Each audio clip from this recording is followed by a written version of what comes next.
নমস্কার, আমি স্বপন নিউজ নয় ভারতে আপনাদের সকলকে স্বাগত। মমতা ব্যানার্জির ঢিল, তার বদলে শুভেন্দু অধিকারীর পাটকেল। এই ঢিলের বদলে পাটকেলটি খাওয়ার পর মমতা ব্যানার্জি এবং তার দলের ঠিক কি অনুভূতি হচ্ছে সেটা জানার আমাদের একটা আগ্রহ রইল, আমরা সেদিকে নজর রাখবো।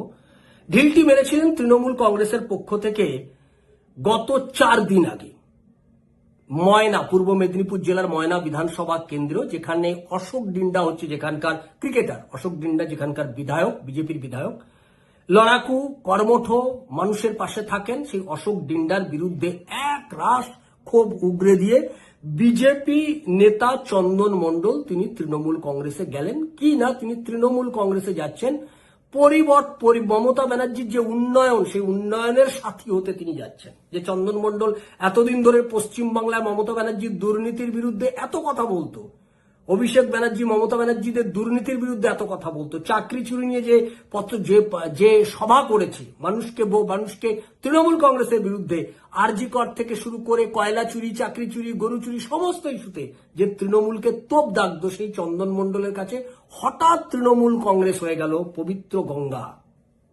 তিনি সেই গঙ্গায় গিয়ে ডুব দিলেন। আপনারা ছবিটা দেখতে পাচ্ছেন, এই হচ্ছেন সেই চন্দন মণ্ডল যে ঢিলটি মমতা ব্যানার্জি শুভেন্দু অধিকারীকে মেরেছিলেন।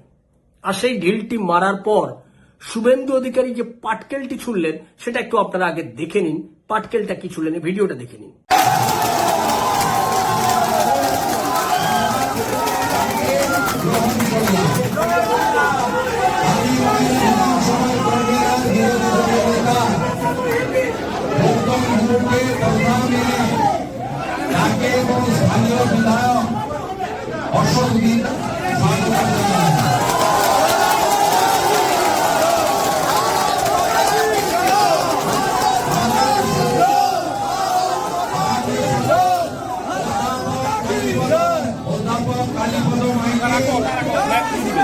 আমাদের সঙ্গে আজকে যুক্ত হলেন বিজেপি অধ্যাপক সুনীল মান্না,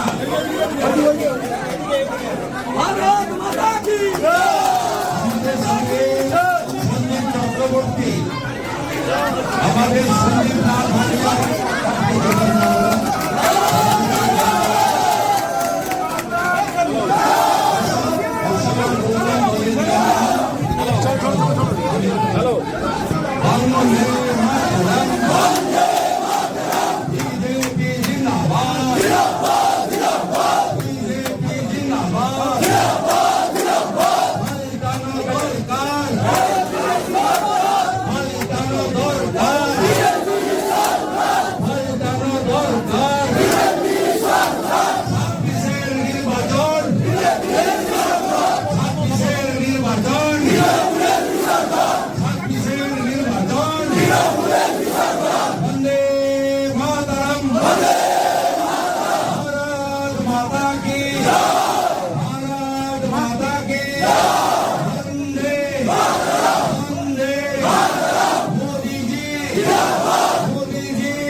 দেখলেন শুভেন্দু অধিকারী এই ঢিলটি মারার পর স্বভাবতই তিনি পাটকেলটা খেতে হবে, এটা এক্সপেক্টেড।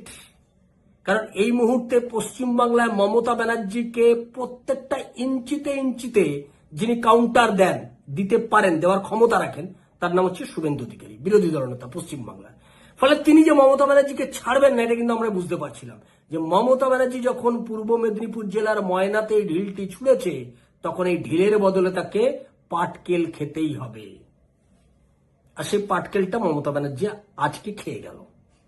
দেখলেন সেখানকার তৃণমূল কংগ্রেসের প্রাক্তন বিধায়ক ময়নাতে 2021-এ তৃণমূলের যিনি ক্যান্ডিডেট ছিলেন অশোক ডিন্ডা, যাকে পরাস্ত করেছে, সেই প্রার্থী সংগ্রাম দুলুই, অর্থাৎ মমতার চন্দন ঢিলের পরিবর্তে শুভেন্দুর সংগ্রাম পাটকেল কেমন লাগলো তৃণমূল কংগ্রেসের যারা ওই দিনকে জয়েন করালেন, চন্দ্রিমা ভট্টাচার্য, কুণাল ঘোষ, তাদের ঠিক কেমন লাগলো, তাদের প্রতিক্রিয়াটা ঠিক কেমন হলো, এটা একটা জানার আগ্রহ উৎসাহ আমাদের সকলেরই রইল যে ঠিক কি তারা এই পাটকেলটি খাওয়ার পর তাদের ঠিক কি অনুভূতি হলো।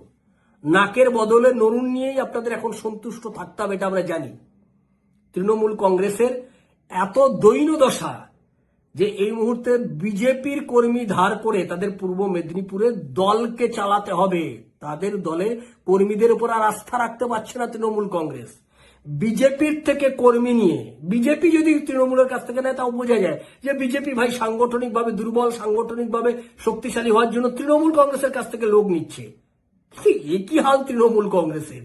তাকে পূর্ব মেদিনীপুর জেলাতে শুভেন্দু অধিকারী যে কথাটা বারবার বলছে, পিসি ভাইপো মুক্ত পূর্ব মেদিনীপুর জেলা, এটা তো তার প্রমাণিত সত্য, চোখে আঙুল দিয়ে দেখিয়ে দিচ্ছে যে পূর্ব মেদিনীপুর জেলাতে মমতা ব্যানার্জি আর নিজের দলের কর্মীদের উপর আস্থা রাখতে পারছে না, তাই তাকে বিজেপির কর্মীদের উপর তাকে আস্থা রাখতে হচ্ছে।